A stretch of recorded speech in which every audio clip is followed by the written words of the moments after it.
ওটাতে কি বেচা কিনা হইতো না? মেয়েরা ফুচকা আলাবার আর ফুচকা দেখে আমি ঝাঁপায় পড়লাম।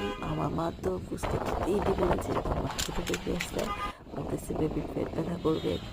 তো আমি তো কিছুতেই ছাড়বো না, আমি খাবোই। খেয়ে আসলাম, আসার পরে পুকুর বাসায় গেলাম। ঘরের মধ্যে গায়ে হলুদ হচ্ছে, আমার কাছে ভালোই লাগলো। মানে প্রথমে সবাই গ্রামে সচরাচর দেখা হয় না এগুলা।